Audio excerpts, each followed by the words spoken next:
moh, and ankar, respectively, lust, anger, greed, attachment, and pride. We have been taught that these are the 5 major weaknesses of the human personality. We are warned to stay away and control these 5 evils in order to live in the spirits of Jadvikala. However, after my research, I have come to believe that the most harmful would be krodh, being anger. Anger is such an emotion that it can lead to self-destruction. It is so powerful, it can destroy friendships and relationships in a matter of seconds. When one is angry, in the height of their wrath, nothing matters. They will say the first thing that enters their mind without any second thought.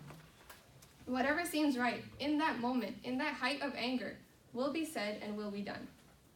Only once the individual calms down and has a chance to look upon what happened, then do they realize the kind of destruction they may have created. Although anger is a harmful quality, it can be overcome. Listening to Kirtan is the simplest way to overcome any big feelings of anger. Kirtan is such a blissful and serene way to bring an individual to calm down and solely focus on good morning. Guruji's teachings can easily explain how anger is not necessary and any problem can be fixed. The following question was to explain the various stages of spiritual realization. Now, these stages are nearly impossible to fully explain. However, I will try my best to do so. My answer is based on the Pauris 34 through 37 in Japji Sahib. There are 5 stages of spiritual realization. There's Dharamkand, Gyankand, Saramkand, Karamkand, and Sachkand. The first stage, Dharamkand, is the stage of realization where one understands among all creations of Vaiguruji, earth is created for righteous living, as in the Dukh, this which dharti thap rakhi dharamsar.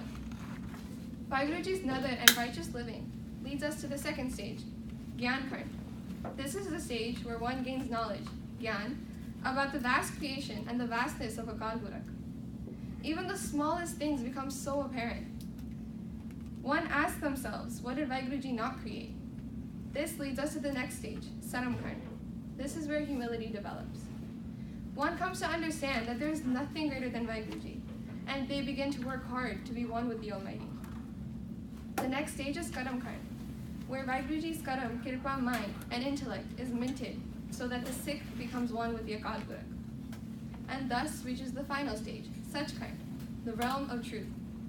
In this stage, one sees Vaiguruji everywhere and in all. Now, these stages were hard to explain. Guru Nanak Dev Ji says himself, Nanak atna karra sar. To explain this is as hard as steel. The third question was to discuss the role of humility when overcoming pride, and to explain any possible hurdles. Humility is a very important factor of Sikh teachings. We are always taught to be humble and to be modest, and to suppress any ego. Guru Nanak Dev Ji first showed this example when Bhai Lehna Ji came to him looking for the Guru, and Guru Nanak Dev Ji said, "You sit on my horse and I will bring you to the Guru." He showed modesty, he showed humbleness, and created a touchstone for Sikhi. Pride is a feeling of total self-power. It is a feeling that makes an individual only give importance to themselves. But humility cuts down that feeling and makes the individual understand that there's no need for such pride. Now, there can be issues when trying to overcome it, and the easiest way to fix that is to do seva. Seva is such a beautiful and respectful thing one can do for another. Doing seva, the act of selfless service, is a very humbling thing one can do to overcome any feelings of pride. By going out of your way to do deeds to help another human being is very rewarding, teaching respect and showing the true meaning of equality. The next question was to describe how to bring equality to an area that resonates with me.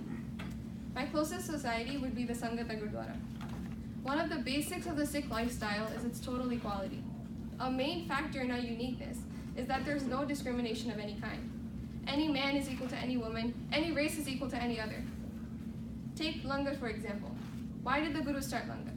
It was a way to initiate total equality in the Gurdwaras. Everyone, regardless of caste, religion, or gender, sat together, side by side, and ate the same food. Now, for the most part, it is a beautiful thing that it still carries on today. But many Gurdwaras have added benches and seats into their Langar halls.